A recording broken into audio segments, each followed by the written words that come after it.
Minister wa Government Sebyanga Barambarugahara akiriyo mu cyanga cya Ankole kandi rizo basibira mu district ya Metoma aho yaragiro kwatwa kwa mukuru y'akaciko karukugabe Mirumo Sam Karakuza hamwe na mukuru y'byamagana mu district ya Metoma nangwa na engineer nabandi abantu batekatekwaho kuba batwire baguze Mirumo ya government okurabira umukuru y'ebituga Mirumo yinkureba mbere n'uzakawe nashanga harimo mu district ngunarumu rwagweta emergency care assistant yinka guhururaga abaguru bamwe mu kamushanzu baryomu mwenecho bwanagawo ico naco minister cyetegereze yaramuntu mwejo kindeni uzana rebetashoboka tujimanye kitereho asked him to give him 5 million in order to make him the technical person. And in that he told he's going to give the money to the human resource, who is Madame Oliver. But in that, we gave him the 4 million to the doctor, and he said he was taking it to the human resource, who is Madame Oliver. And in that evening, he even gave a call to Madame Oliver and asked her in the office, and Madame said yes. He's working at this hospital. That doctor should be arrested now. The chairman of the District Service Commission should also be arrested. You are going to be a witness for the state in that regard. And the other witness for that case is the RDC, who chaired a meeting to resolve your issue, and you were able to be paid some money. And even wondering why RDC, when you had that, you called the chairman and this man for a meeting, why you didn't arrest chairman and why you didn't record that meeting. Did you record that meeting?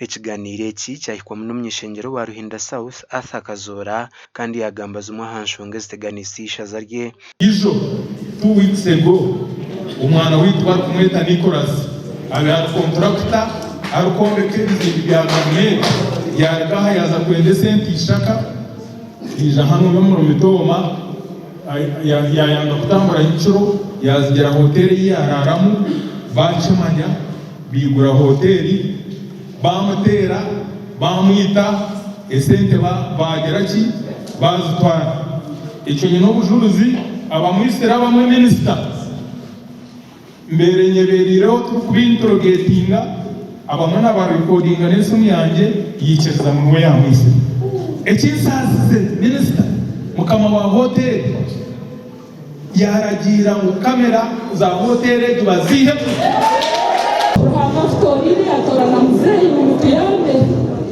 mazuma mugarura aisra abantu bije msangwa rukomo muhanda akukugira wayine sente nyingi munonga yitotwile sente omwana wanje asigira abana bashatu wanyaka mukoga bagambiriza wamushyira kuri musangano kandi bakora musangano rugayo kuba ina sente nyingi ari ngenda kusaba baito na lutayebwa ngenda kusaba ona rukazora ona lutayebwa ona rukayinda bakole joint petition ya president try yo kumsaidia public account side.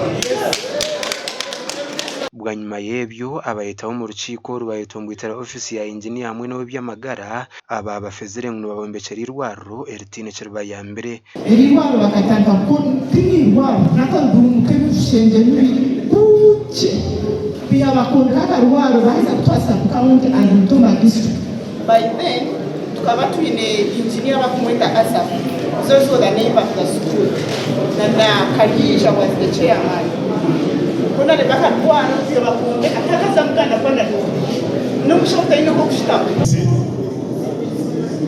try as fast as possible to find the engineer of Mitoma, one called John Baptist. John Baptist is wanted over poor management of road funds amounting to 1 billion. John Baptist is an engineer of district in acting capacity for 10 years. How can someone act in a district for 10 years? Akalia bridge sende zo muhanda gwa Katengi omuheya bridge akali sende za Katengi ele senda tu Gasha kwa Ben Muhozi.